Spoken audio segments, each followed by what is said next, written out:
I'm Trisha Lynn Favre. I work for Snow Consulting as an affiliate program manager. We're an OPM firm, and I have been working from home since late 2008. So 7-ish years I've been working from home.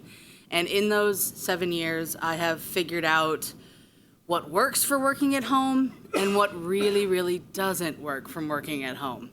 So I'm going to share 10 of those high-level tips with you, hopefully in 20 minutes. So the first thing is to have a morning routine. I have found that if I get up in the morning, take care of pulling out whatever meat needs to defrost for dinner that night, or getting the cats and the dog fed, if you have kids, getting the kids off to school, all that good stuff, having that morning routine and getting up before I just get up and start working really helps me to kind of clear my head and get into a routine for getting the headspace that I'm going to start work, but first I have these things I need to take care of. Because if I don't do things like turning the crock pot on in the morning or taking the meat out to thaw, then I'll remember at like 2 o'clock and I'll have to stop what I'm doing to go do it in time to have dinner, and it just throws me off. So taking care of all that stuff that might distract you later in the day, earlier in the morning, has really worked for me. Another thing, and I know there are sites built on working in your pajamas, but I find that not working in your pajamas actually helps you focus. Because even if you worked in the most casual office, as I did before I started working from home, it was a very casual office. I routinely wore shorts and a t-shirt. It still puts you into a this is work mindset to have actual clothes on. I have a friend who also suggests shoes, because you wouldn't necessarily walk around your office without shoes on. So if you walk around your house without shoes on, it feels like you can just hang out, kick back, whereas if you put your shoes on, it's work time. So little things like that, and it's definitely all of these things that I'm going to tell you are very adjustable to your own lives, your own schedule, your own kind of work. So they can be adjusted however it will necessarily apply to you. So the next thing is related, it's keep a schedule. So a lot of times, one of the benefits obviously of working from home is that you can go have that 2 o'clock in the afternoon manicure, or you can run out in the middle of the day to go grocery shopping, or something that you might need to do. You know, you can take a day off if you need to go to your kid's game or something. But keeping a schedule really will help you keep focused at work, because you know during this time to this time I should be working. Either you work with people who are not working from home, they're in an office, and they need you to be available during that time. And it's really difficult, I found, working remote, to have coworkers with different schedules if it's very different. Currently, I have clients based in China, and there's a 12-hour difference. So it's a little challenging sometimes to work with them because, I have to wait till their emails all roll in overnight, and then I have to deal with them in the morning. And if you work with developers overseas, or even team members, that are on the East Coast when you're on the West Coast, if you don't at least have the majority of your hours overlapping, it can really kind of hurt communication. So keeping a schedule will also, it sounds really annoying, but it will help you because you'll feel nagged in your head. I really should be working right now. If it's 2 o'clock in the afternoon, all you want to do is take a nap. The struggle is real, trust me. But if you think, well, I got coworkers, they need this, I really ought to be working, it's 2 o'clock in the afternoon, that kind of little nagging voice in the back of your head will actually help you maintain focus. Annoyingly, but it will. And part of keeping that schedule, which a lot of people that work from home, and I am so guilty of doing this a lot, is not scheduling in breaks. When you work in an office, presumably you get a morning break, an afternoon break, and a lunch break of some kind. But when you're at home, you tend to just sit down and work. And maybe you get up if you're hungry, or you get up if you have to go to the bathroom. But a lot of people that work from home get really burnt out really quickly because they don't take any breaks.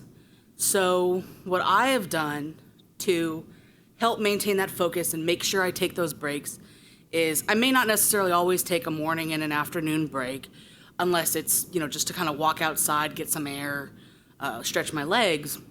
But for example, when I take my lunch break, I watch a television show so that I know, even if it's a television show I've DVR'd, I'm taking at least half hour to 45 minutes to just hang out, eat, rejuvenate, relax, and then be ready to go back to work. And I always make sure it's not a show that I can get sucked into and want to watch more episodes of. I'm not binge watching in the middle of the day, but it's a show that I know will at least force me to sit down and not look at my computer and just kind of relax for 22 to 45 minutes. The next is pretty self-explanatory. Have an action item list for work. If you have 3 things every day that you know you need to get done, then it's a good day if you've got all 3 of those done. Now, obviously, we all have many more than 3 things every day we need to do. But if you take those top 3, then at least even if you don't get to everything on your list, you can feel like you had a good day. You were productive if you got those 3 things done. Along those same lines, have a separate action item list for home. Because I know if I'm sitting at the computer, I don't have a separate office space, so I will notice something that needs to be cleaned in the living room, or the cat will knock something over and make a mess. And unless it's something I have to, I'm forced to get up right then and there to fix or clean up, I'll make a list. And I'll just write it down and say, okay, later on I have to throw this load of laundry in. Or later on I have to go to the post office because it's not work related. Or I have to go, buy a postcard for somebody. Whatever it is you have to do. I make a list of all these things that I can't interrupt my workflow for because they're not work related. So I know that I will go later to do them, but it's not going to distract me from what I'm doing right now. Because I found more times than I wanted, I stopped because I thought, oh, right, I need to go do this. And then I went and did it and was completely sidetracked and came back to sit at my desk and went, what was I doing? And it was real hard to get back into the groove of what I was doing. The next is make your home workspace comfortable. And it kind of goes without saying, but if you have an uncomfortable office chair, you don't want to sit there for very long. And I had an uncomfortable office chair for a while. And what I would find myself doing is I would say, okay, well, I can't sit in this chair anymore. It's hurting my butt. I'm going to move to the couch. And so I'd move to the couch, I'd take my laptop, and then I'd be like sunk into my really comfortable lazy boy couch. And what was I doing? I don't really want to work anymore at that point. So, making sure that I had a good office chair that supported my back, wasn't uncomfortable sit-in for a long time because working from home, one of the perils is there's no necessary start date or start time. There's no necessary end time sometimes. You just kind of work till you're done. And so I knew that if I was sitting here for hours, that I wouldn't feel so uncomfortable I had to get up. I make sure that there's a fan nearby. If it gets too hot, I can turn the fan on. The heater's nearby. If it gets too cold in the winter, I can turn the heater on. So that I'm not so uncomfortable that I want to get up and move or get up and go somewhere and then interrupt my workflow. It's much easier to be comfortable, have what I need nearby, and be able to continue working. So along that, and I break this rule because my house is set up a certain way, have a dedicated workspace if you possibly can. If you have a guest bedroom, add a desk, turn it into your office. It's totally worth it unless you have guests like every week. Maybe then it would get awkward. But having a dedicated space will really help to keep distractions away. I know people who work from home who have kids that are homeschooled by their spouse, and they're interrupted all day until they put the door on the office. And then the kids know you can't come in while the door is closed. You can't knock during the day. You have to wait. And setting those boundaries will help you to be able to get into that this is work and this is home mindset a lot more than if you just work off your couch or work off your kitchen table, because, one of the perils of working from home is that the lines between work and home blur really easily. And if you are if you have that dedicated workspace, you can really say, okay, all I do in this room is work. So this is where I have my whiteboard or my bulletin board. This is where I do my work, and I don't hang out in here. I don't have parties in here. I don't watch TV in here. And it will be much easier to keep that schedule and maintain that, okay, I go in this room at 8 o'clock in the morning, I come out at 5, that's my work day. Now, that's not to say you can't make that space comfortable. Obviously, you want to make it comfortable, you want to make it personalized. It's one of the benefits of working from home. But if you can dedicate a space in your house that's just to work, it will definitely help you focus. Be firm with your friends and family on what time you work, or that you're working from home. When I started working from home, I would get calls in the middle of the day because a lot of my friends work retail and they have weird hours. So they would call me at 2 o'clock. Hey, do you want to go to lunch? No, because if I go to lunch with you, it's going to be an hour. And I don't have that long. I have a lot of stuff to do today. Or, hey, can you take me to the store to get... No, I can't. I'm working. I wouldn't call you if you're at your office all day expecting you to be able to leave. And a lot of friends and family, especially in our industry, when they don't really understand affiliate marketing, it's hard for them to understand what we do in the first place, even if we do it from an office. They have to have those kind of boundaries to know, okay, even though I'm at home and technically you could come by, knock on my door, and I would answer, I'm working, I'm doing stuff, I'm getting paid right now. And it has taken me that 7 years to the point where if I do get my mom calling in the middle of the day or my friends calling in the middle of the day, they will preface it by saying, I'm so sorry, I know you're at work, but I had something that couldn't wait. And they know that they have to wait till later to call me if they just want to chit chat or if they need to go somewhere and need a ride or something like that. So being firm with them on, I can't just take a day off whenever I want to go, play hooky and go to a theme park or something, has paid off because I can focus much easier when they're not constantly trying to chat with me online or trying to hit me up on Facebook about non-work related things. Limiting the distractions that you can control. Obviously, you can't control when UPS comes to the door, and you're gonna have to go answer the door. But there are some things that you can control. One thing that I tend to do is I keep in contact with my coworkers on Skype all day. But if there's a project that I really need to focus on, I will tell them, hey, you guys, I'm gonna focus on this for a while. I'm gonna turn my Skype notifications off. So if you need me, I'll be back, but I'm not gonna hear anything you say right now. So turn off the sound on my computer. I turn off the ringtone on my phone.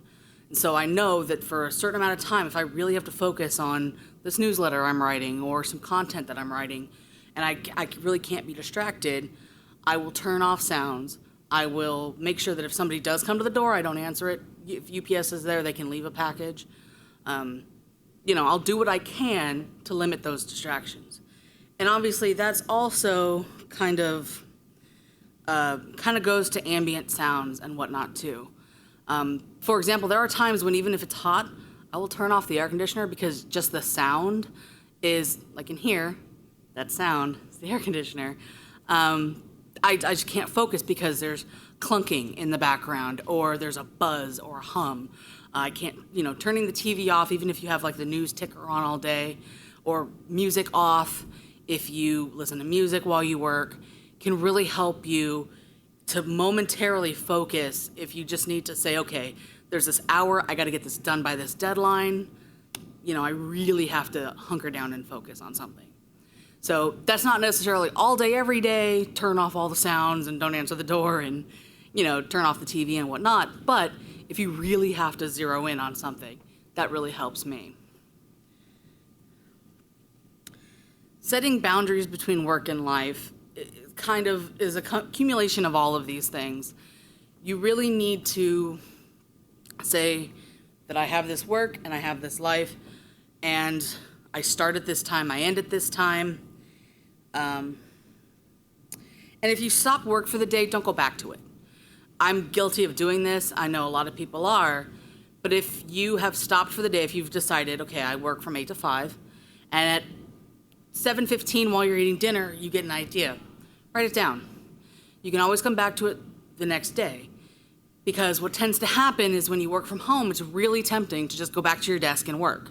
But if you put it into context of if I worked in an office, you wouldn't go back to work at 7:15 at night because you thought of something. You'd write it down or you'd email yourself and you would do it the next day. So, knowing and treating that boundary with respect to know this is my time to eat dinner with my family or my friends, relax myself, even though I got this great idea, it has to wait till tomorrow. Having that kind of balance will really help to feel more like this is my work and this is my home as much as possible. Because obviously you're never going to completely feel like your home is your work or your work is your home because of that really crazy, always changing blurred line. So doing what you can will help. And the last thing is stay healthy in body and mind. And now, by saying this, I mean, if you feel like you have to go to the doctor for something and you have health care and it's not, you just don't want to take a, hour out of your day to go do it, you should go do it. And I'm guilty of not doing this as well. Make sure that you keep yourself as healthy as possible. You eat healthy if that's your jam, You take your monthly yoga or your weekly yoga class, or every month you go get a massage, so that you are taking care of yourself, because it's a very easy tendency when you work from home to just kind of be at home all the time and not go anywhere and not see anybody and be in the same grungy t-shirt for a while. So, being able to really say, okay, I need this time for me to unplug from my work, to go take care of, my focus in general, myself as a person, really helps. So that's my 10 high overview, things that have helped me in the last 7 years to focus from working at home. I hope it's helped. And if you have any questions, this is my contact information. You can reach out to me. I'll be here. And if you have any questions now, it's pretty self-explanatory. Pretty cut and dry. Okay, well, thank you so much. I appreciate you coming.